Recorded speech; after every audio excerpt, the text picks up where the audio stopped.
This week's show is in fabulous Las Vegas. We're going to talk about what I do when I speak at events, traveling, and trying to stay healthy. And after that, we're going to answer some questions. So let's do it. Episode number 3, live from Las Vegas.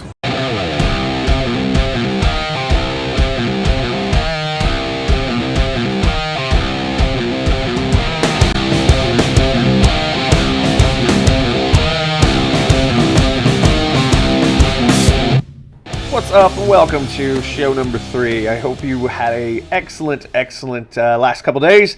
I know I did. I have been in Las Vegas doing an event. So I got tapped to speak at Chris Records 3C event here in Las Vegas. We had a turnout of about 700 people, and I was blessed to be given the spot to start off the event as the absolute first guest speaker. And it was amazing. I got to talk about something I'm really passionate about. I got to talk about why your next 90 days matters. And that was a whole heck of a lot of fun. So my presentation was basically talking about, in any business, it's really difficult to plan a year out, 5 years out.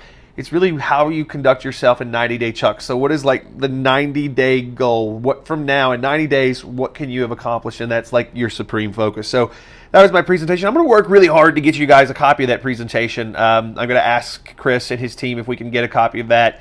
And at some point, hopefully, I'll leak that out. I've got a lot of behind-the-scenes footage that I shot as I was watching it back. It's absolutely ridiculous. I look tired just from talking so much. But that's sort of what I want to talk about in this show. And this particular, I'm literally sitting in bed right now. It's the end of the event, and I get on a plane in the morning and fly out. But before I did, I wanted to make sure I got this out to you guys so that you can see it Monday morning and you can get sort of a sense of everything. So here's how it sort of plays out. The first day of the event, I get in, and that night is a conference of sorts, all right? So we've got a nice little intro party, and that's the best way I can put it. It was an intro party. So the intro party starts out, and during this party, it was about 4 hours long. I went down, got to hang out and meet a ton of really smart entrepreneurs. And what I was really doing is this, that I was given a very interesting thing. I was given the task of coming up with a presentation, no real guidelines. And I like that. I like when I, just sort of given the come talk what you think entrepreneurs are going to be interested in. And so what I did the night before, I had an idea of what I wanted to talk about, which was sort of this, how to plan and how to get focused in your business. But I went around the room, and everybody that I talked with, I was sort of gauging what's the thing that you want to most learn about. And so we built the presentation that night. So I come to bed about 12 o'clock, and I came to my room at 12 o'clock, didn't go to bed, and for the next hour or two worked on a presentation that fit everybody that I had met and sort of what they needed the most at this conference. So put that together the next day, got up pretty late, slept in because I'd stayed up doing the presentation, walked into the presentation hall. They were extremely kind to me and just built me up. I was amazed by this, how nice everybody was, and was given the platform to speak for an hour, taught for an hour. Really good response. I think what we talked about really resonated with people. Like I said, what to do in the next 90 days to grow your business. What are the 4 magic questions that you have to ask yourself when you're putting any new business together? And I call them 4 magic questions because it's something we sort of put together, but really any business that you're in, it helps you get to where you need to be. Then what are the 4 parts of every business? So 4 magic questions you asked before, 4 parts. And then really, how do you take a business from 0 to 10K a month to $100,000 a month? So that's what we did. So that was what I spoke on. And then right after I got off stage and went out, hung out with some really cool people. And that was pretty amazing. After that, the next day, got up again and didn't get to go to the event, but hung out with some people that I had met at the event, hung out with a friend from Vegas that I've not seen in a very long time. So spent some time and caught up. And that's what you got to do when I'm on a trip. That's one of the big things that I do, is I like to make sure I catch up with people. And then today I was on a panel, and the panel ended up being several hours long. But the panel was a lot of fun. We answered a lot of questions from the audience, and it was cool. So yeah, that's what we did pretty much through the event. And this takes me to now. I've got a plane that I've got to catch. I got to be at the airport at 4:40 in the morning. Some people are like, Ben, why the heck do you do that? Why do you go to the airport at 4:40 in the morning? Well, if I fly like that, especially going from the West Coast to the East Coast where you lose time, I actually have some time to spend with my family, and I'm not getting there towards the end of the day. So that's why I do that. So yeah, I'm about to go to sleep. We're going to put this video together so you guys get it tomorrow. But we've got a couple more things that I'm going to walk you through. One is how to stay healthy when you're at events and on the road, because that's very tough. And I've worked really hard at home to get in decent shape. So how do you stay healthy? And then after that, we're going to do some Q&A stuff and questions from you guys. So we're going to do that. And yeah. So how do you stay healthy when you are on the road? So this is something that it has took me a very long time to figure out. And it really contributed to me not being healthy for a long time. So number one, it sort of depends on where you're going. So I'm in Las Vegas this week. And the number one thing that you learn about Las Vegas really, really fast when you come in is how dry it is. And you get dehydrated really fast. And it's super easy if you're drinking any sort of alcohol. And a lot of these events that you'll come out to are very alcohol. I'm not a big drinker. But when I do drink, occasionally, it's something that doesn't normally affect me that much. But when I get out into like a dry climate, like out in Las Vegas, alcohol will affect you more. And it's very interesting how that sort of works. So something I know, though, I've been here a few times, so I have to be very careful about that. So what I do is I take my water way up, and I really try to drink a whole lot more water than I normally do. And that seems to help. Also, chapstick, that's an important thing out here because, yeah, everything gets chapped, right? So that's that. The other thing is Las Vegas is really cool because you can walk to everything. So, of course, every time I land in a new city, I'm always looking for in my hotel, and before we even book, is there a gym in the hotel that I can go to, and is it open 24 hours? This one was not actually, but it worked. And I also have a good in-my-room workout that is good that I can do pretty much anywhere I am. So that helps a ton. So I try to work out every day. Saturday's not so much, but every other day I try to get some sort of workout in, and that keeps me good. And it makes me feel better when I'm talking to people, too, because I have a little bit more energy, it seems. Past that, Las Vegas is extremely difficult. For those of you traveling out this way and you're doing conferences, it's extremely difficult to get enough sleep because Las Vegas is really designed to keep you up and most of the night. And it's amazing how they've sort of engineered this so you don't sleep just a whole lot.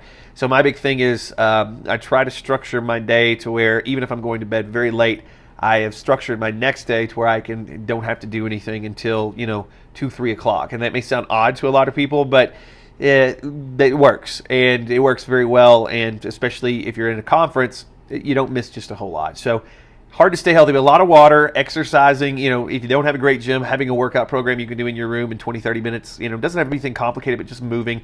And like I said, in Las Vegas, being able to walk a lot and get to places, you stay pretty much on point. And then food wise, I try to stay very, very basic with food, protein, meats, things like that, and not getting into too much bread stuff. And me trying to do that usually keeps me in a much better place than I used to be. So that's what I have to do, and it works out. It works out. So there you go. That's sort of what I do to stay healthy on the road. The most important part of that whole thing is just sort of sticking on an exercise regimen. And it's funny, I eat a lot better when I'm actually exercising too. So funny, right? Yeah, so let's do some questions now. I know we've got some questions that have been coming in. Let's get those answered. Devin asks, what are the top 10 tools you use in your business? So, Devin, what are the top 10 tools? So, I don't even know if I use 10. For my business, for those of you that don't know, I run a internet marketing sort of business and I don't mean internet marketing is what I do, but I teach folks how to take whatever business they've got and use the internet to sort of be a megaphone for them, and also how to create like digital products. So if you're a doctor or a lawyer, chiropractor, dentist, whatever, you can take some things that turn it into a digital sort of product and sell it to people to help them solve problems. But it sort of takes you out of the equation because you don't have to actually be there. So most people that I know, when I started out as a chiropractor years ago, I had to be in the room to make money and to help people. And with digital products, you don't have to do that so much. So, what are your top 10 tools? So a couple key things. I break down what I do into 4 different categories, right? So the first is creating the products. We have to have a product, meaning I do a lot of video-based products, believe it or not, right? And with the video-based products, we have to have a place to put those. So I use a tool called Kajabi, and it's actually new Kajabi, their new platform they've got out to actually host our courses, and it's a really good thing. The next category of this whole thing is you have to have sales copy. So we write our sales copy, and what sales copy basically is it's the thing that tells you what is about the product that you've created. It's the thing that tells your customer, hey, this is what it is. This is the benefit you'll get from it. But it can be very difficult to write, especially if you're just starting out. So we use a tool called ScriptDoll that my company developed. So that's the tool that I use all the time. Also, to create really nice looking pages for people to land on and see what we're offering, we use a tool called ClickFunnels to actually build those things. So those things work together really nicely. I would say, if I was going to get into how we drive traffic, which is one of the next categories, how we drive traffic to our offers, we do some interesting things with traffic. We have a tool called Birdsong, which is sort of borrowing authority from other people and to build a list, and then we email that list about new things they might be interested in. But also we use Facebook ads. I love AdEspresso to actually run our Facebook ads. So those are some of the tools that I use through that. Buy buttons, setting up buy buttons. I was talking about Kajabi earlier. New Kajabi that we use, they actually have a cool little affiliate system and buy process that we use, and that works really well. We also are big fans of JVZoo, which has an affiliate platform, and you can sell stuff there, and Nanocast. Those have worked really well for us in the past. So those are the tools I use. It's nothing too major. Pretty much though, how do you create and house your products? How do you actually do the marketing and the sales copy? We've got that. How do you put together a buy button, and then how do you drive traffic? Those are the 4 categories we really base, everything in our business on. And so all the tools that we use that I just mentioned sort of fit into that mode. Hopefully that helps, Devin. Great question. Philip asks, due to some kind of family emergency, you're down to your last $250 and you had to give up your business without enough time to be a doctor of chiropractic anymore. What's your plan to replenish your funds completely and then some? How long will that take you? So Phil, that's a really good question. That's sort of the standard. What would you do if you had to go back?